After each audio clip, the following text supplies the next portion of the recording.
YouTube has around 2.6 billion monthly users, meaning that more than half of all people that have access to the internet use YouTube at least once every month. With such a large portion of the world's population using YouTube, it should come as no surprise at all that the platform is also very attractive to all sorts of scam artists trying their best to dupe you into handing your hard-earned money over to them using all sorts of shrewd methods. Some of these scams are wildly successful for years before being exposed. Others again are instantly called out, but still manage to cause significant harm to their victims because of the big names they not only work with, but are even accomplices of the scam artists themselves in some cases. With that, welcome back to another episode of Concerning Content. Today, we will be diving deep into the slimy world of YouTube scams. Now, you guys can see my balance right here. I started with like half of this, and then I just kept opening stuff, got some cool stuff, and then I sold back, so I made back some of the money.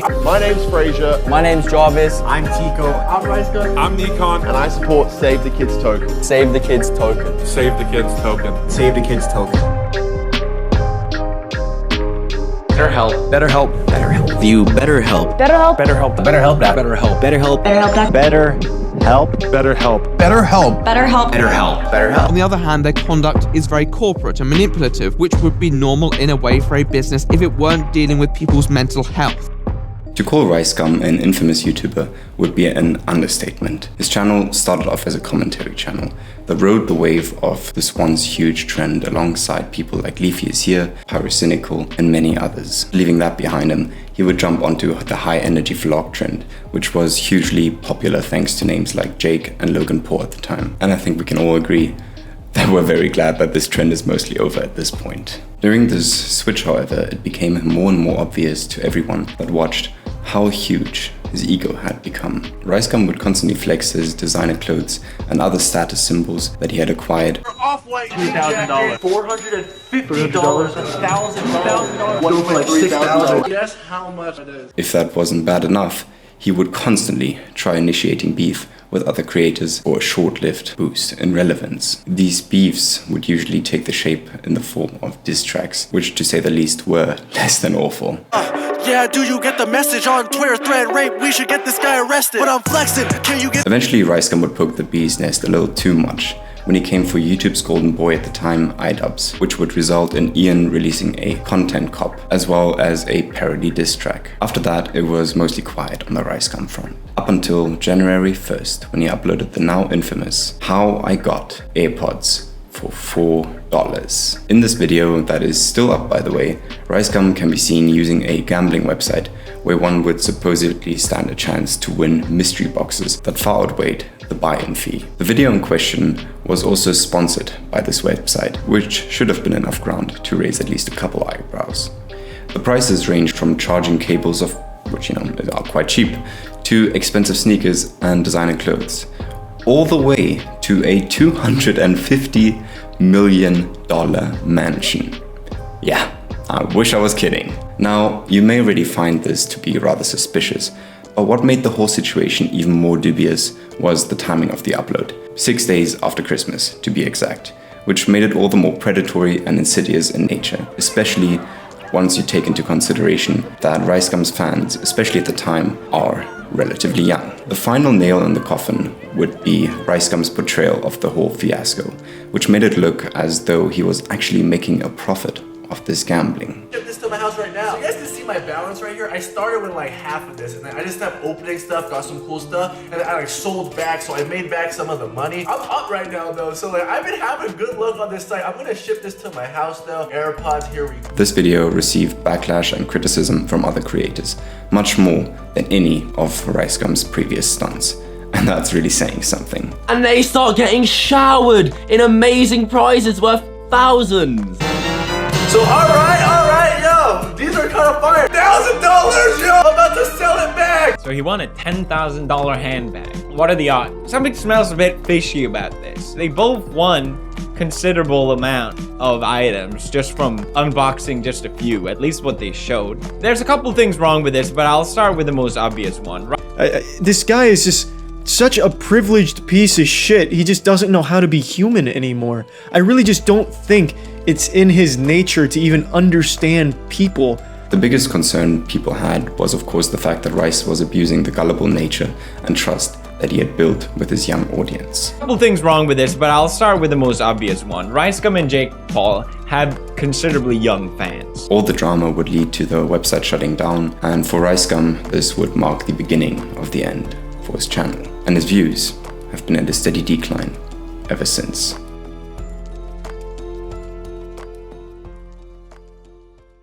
Next on this scam chopping block is none other than the notorious YouTube sponsor. BetterHelp. BetterHelp. BetterHelp. BetterHelp. BetterHelp. BetterHelp. Calling BetterHelp a scam is playing with fire, so I'll say extremely shady company here for legal reasons, because I don't have the money to be sued. If you've been watching YouTube for more than a year, or any time at all really, you've definitely heard of BetterHelp. They are one of the big names when it comes to YouTube sponsorships, after all, and the list of YouTubers sponsored by them is almost endless. But the list of people that uploaded a video on YouTube, TikTok, Instagram, any other online platform claiming that BetterHelp scammed the creator in question is even longer. Even big names like PewDiePie himself have called them out in the past for their sly ways of conducting business. But before we get into any of that, let's talk about BetterHelp and the service they try to sell to you. And what better way to do that than to read the mission statement on their very own website. Quote, "Our mission is to make professional therapy accessible, affordable, convenient, so everyone who's struggling with life's challenges can get help anytime, anyway." Most of you watching will probably already know this, but BetterHelp aims to achieve that through online therapy.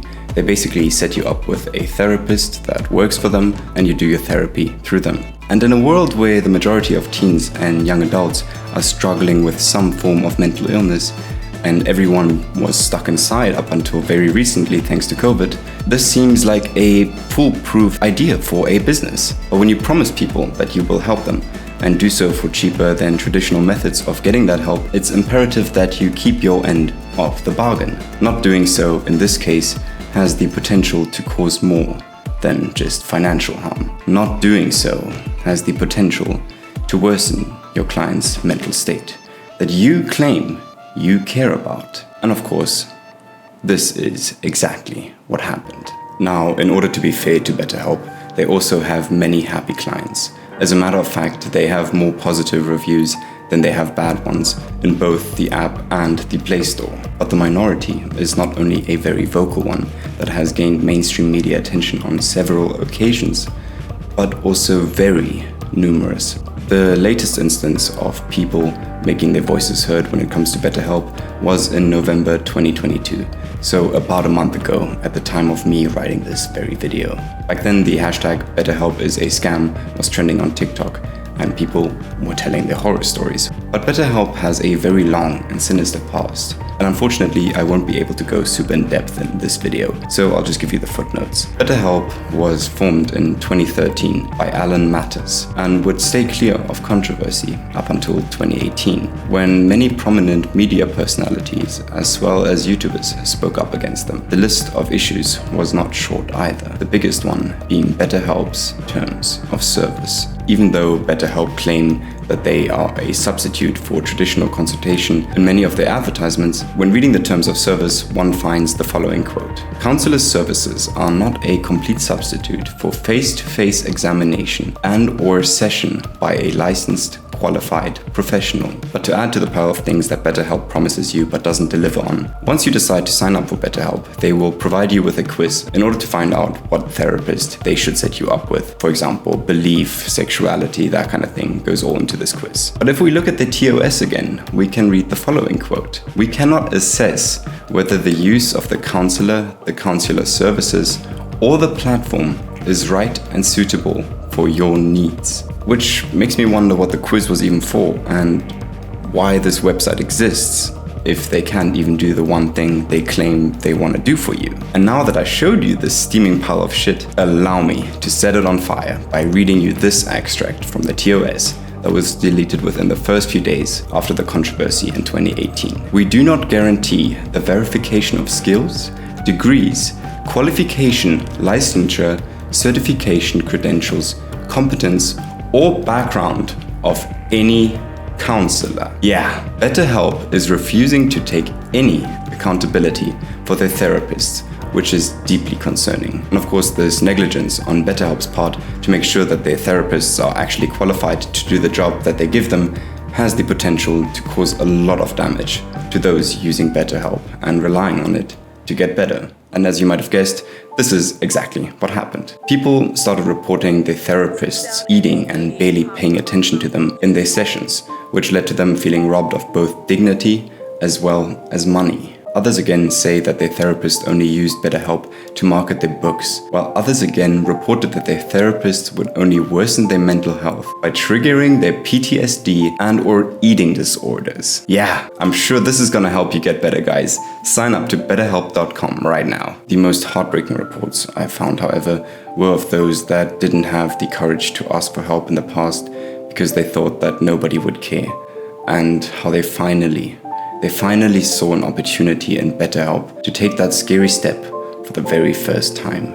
They were hopeful that they would be receiving empathy and the help that they needed so desperately, allowing them to finally open up to someone.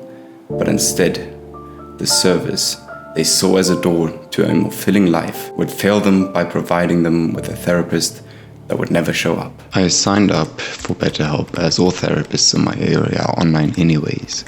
This seemed easier and I had heard good reviews. I've been struggling. Can't underscore that enough. Had to call after a few days to get matches, but was charged immediately. Scheduled a session. Therapist seemed responsive to messages. Today was supposed to be the session, but my therapist did not show. I know I had the right time because the live session text showed up. I sent messages, but I'm not sure what to do, and I'm very disproportionately upset at this. This has just been one more thing in a long train of bad things lately. BetterHelp customer service is currently closed and hangs up after stating this.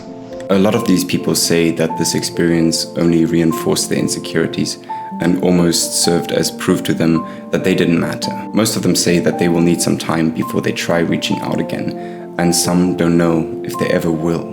I sure hope there is a legitimate reason that she's missed our session, but it's extremely frustrating nonetheless. It took me years to commit to getting some help and to shell out the money for it. And the day finally comes and she's not there. Her next available appointment is next week, so by that point half the time I paid for is down the drain, with nothing to show for it. I did email the company about it and haven't received a response yet. And of course, this kind of thing can happen if you go to normal therapy as well. But BetterHelp's blatant unwillingness to even try to make sure that their therapists were any good at all increased that risk exponentially. What I personally find extremely insidious of BetterHelp is the fact that they not only paid YouTubers for the sponsorships, but also told them that if they got people to sign up for BetterHelp, they would receive $200 for every single person signing up through their link. And this payout is still in place today.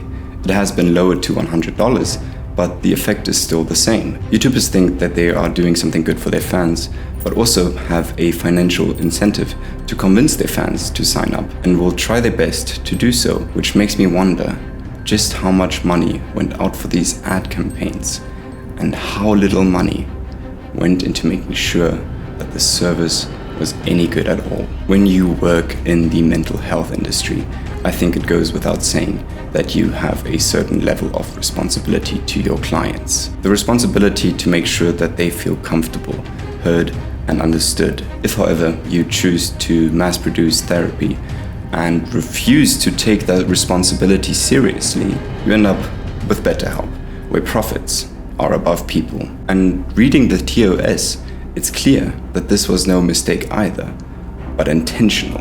After all, BetterHelp put these things in the TOS in order to protect themselves from any legal action that might occur in the future. And this means that they knew exactly that they weren't ready to ensure good service to a large amount of people. And instead of using their profits to better their system or hire more employees, they choose to blow it on sponsoring YouTubers and other influencers. This company is very much still around, and while it's not a scam per se, it's an extremely deceptive and slimy company where the chance of you getting some real help is more of a gamble than anything, and an expensive gamble at that. Now, you know I couldn't make a video on scams on YouTube without mentioning crypto scams at least once. It feels like the entirety of last year was filled with NFT craze. This innovation in the crypto world branded itself as a way for artists to ensure that their art would not be stolen and could be bought and sold even if this art was only digital, almost like physical art in the real world, if you will. Immediately, the internet would come together and make fun of the idea in the form of memes, tweets, or YouTube videos. The technology, that's what I care about, not the money. And while most people saw NFTs as nothing more than a joke, others who were already fascinated with the idea of cryptocurrency welcomed the idea with open arms. And of course, you then had those that looked at this as an opportunity to scam large amounts of people out of millions. These scammers saw how welcoming people were in the crypto community to new variants of currency and decided to abuse this trust in crypto as a whole for their own personal gain.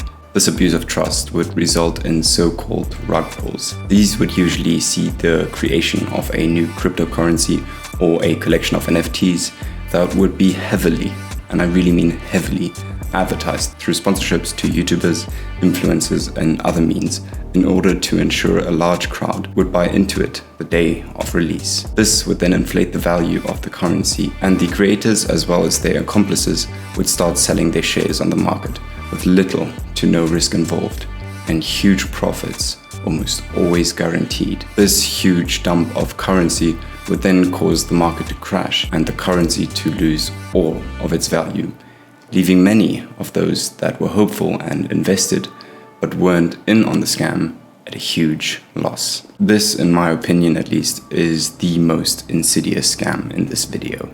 I mean, we all know about the parasocial relationships that YouTubers often have with their fans. It is the recipe for the success of most big names online. And to abuse that for financial gain, even if that means your fans that gave you your entire career will be the ones that you're effectively stealing from, is as low and as ungrateful as it gets, in my opinion. I imagine you're wondering if a scam can get any more morally corrupt than this. And boy, do I have news for you.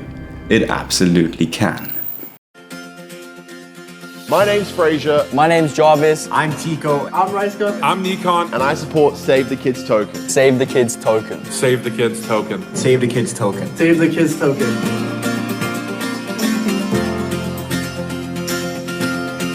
In June 2022, this trailer was uploaded onto YouTube, starring various members of FaZe Clan as well as Ricegum to advertise this new cryptocurrency called Save the Kids Token. Alongside this video, various tweets were made by them as well as some other influencers that didn't feature in the video, such as Instagram model Summer Rae, in order to promote this new token. At the time, all of these influencers had a total of 5 million subscribers and or followers between them, allowing them to raise a lot of awareness for this currency. The tweets and video in question all appeared only a few days before the launch of this coin, and they all claimed that this token would be a force for good in the world by donating a portion of the profit to helping children. Estimates say that this amount would probably be around 1%, similar to other charity cryptos. Worth noting is that they advertised this to have an anti-whale mechanism that would prevent anyone with a large amount of coins to dump them instantly, and thus they would reassure their followers that this was not a rug pull. Foreshadowing is a literary device to hint at or allude to a future plot. The hype that they generated was one of the biggest hype trains ever seen during this infamous phase of influencers and even celebrities throwing themselves at crypto endorsements in exchange for money. See what I did there? FaZe, like FaZe Clan, get it? Nudge, nudge, huh? In retrospective, the quote, redistributing wealth in the advert and many tweets as well, should have raised a lot of eyebrows. For example, whose wealth was it that was going to be redistributed? And where or to whom would it go? But either because all of the fan bases we're talking about here are very young and naive, or because of the parasocial bond between creator and fan, this would unfortunately go unnoticed. When the coin went live on June 5th, everything seemed to be going well. The hype created around the coin had paid off, and the price of the currency was steadily rising. But then, the price suddenly dropped, as owners of huge wallets sold all of their assets, and it became clear Save the Kids was just yet another pump and dump. Almost immediately, the cleanup operation began. Some tweets were deleted, and many influencers issued a very insincere apology to their fans, claiming that they had no idea about Save the Kids' true nature, and that they were so very sorry. And similar to other crypto scams, that would have been that, if not for YouTube's very own Sherlock Holmes, aka Coffeezilla. For those of you that don't know, Coffee is a YouTuber who basically dedicates his entire existence to exploring the world of scams and exposing the people behind them. And he would make it his mission to expose the truth about this shady cryptocurrency. He would identify the wallets of some YouTubers and would prove that they were in on the scam by revealing how they sold most of their coins almost immediately. They pick some winners. You won. Just confirming this is the right address? Maybe you see where this is going. Let's go. Here's my wallet address. In this wallet, we simply cross-check it at the time of giveaway, see that they got the winnings, and then check who sent it. If it's actually FaZe K's wallet, it should have both Safe Galaxy, which he's promoting here, and Save the Kids tokens, which he also promotes. And it does. Here's the Save the Kids tokens, and here's the Safe Galaxy token. That's all there is to it. Ladies and gentlemen, we got him. But Coffee wasn't done yet. He dug through the coin's code and uncovered how the mechanism that was supposed to prevent owners of large wallets to sell it all almost immediately had been altered shortly before the coin's launch. Single change in the code. The old code of Save the Kids Test 2 read that you must wait a full 24 hours before you sell again. The new code, which changed at the last minute, changed this anti-whale to 1 minute. You must wait a minute before you sell again. And this is the only change. They changed the token just so they could premeditate this whole thing and almost remove the anti-whale mechanism completely. It turns this project from a charity coin with some bad actors that sold off right away into a premeditated fraud. It turns it from an accidental rug pull into an intentional one. As Coffee dug deeper, he uncovered many disturbing truths about Save the Kids, like an estimate of the amount of money made by some influencers, how the majority of them were in on the scam, which contradicted many of the apologies made by them, as well as the involvement of influencers that weren't even advertising for the currency. Coffee basically pulled the veil on this YouTube mystery, and there is many more things that Coffee can credit himself for uncovering about this very scam. He detailed his findings in a series of uploads on his YouTube channel, and I highly recommend that you watch it if you're interested. Link will of course be in the description, as well as all other resources and sources that I used in this video. This whole ordeal came to a close shortly after Coffee's videos went viral, with those that were involved blaming one another to deflect blame somewhere else, and a member of FaZe Clan being expelled after Coffee uncovered that he had been involved in more than just this crypto scam, knowing full well what they were. Scams are always predatory in nature, but I feel like a YouTuber betraying the trust of his or her fans is another level of shitty. After all, those people are the reason you can make art for a living, and to risk that for any amount of money is nothing short of disgusting. And me being so self-aware, I know that my channel isn't very big and this video probably won't be seen by a whole lot of big YouTubers, if any at all. So I just wanted to leave some advice for you guys. If you ever see a sponsorship that piques your interest, do some digging before you jump with the gun. Read reviews on third-party websites, look at their Wikipedia page, and investigate their own reviews by looking into the validity of their positive ones and seeing what the issues that people might have with the service are in the negative section. When I set out to write this video, I imagined it would be around 10 minutes to 20 minutes, but the writing process dragged out, and now I'm looking at my screen and I see that I've been recording for 35 minutes straight. So I think it's probably a good time to end it here. Unfortunately, I didn't have time to cover all the scams I had originally planned. So if you guys enjoyed this, let me know and I'll make a part 2. I definitely wouldn't mind writing it. So let me know in the comments and I'll get to work. Until next time, guys. Much love, and please leave a like if you feel like this video deserves it. Doing so will really help me reach new audiences and grow a small channel like mine a tiny bit quicker. So yeah, I love you. Bye. Mwah. Cheers.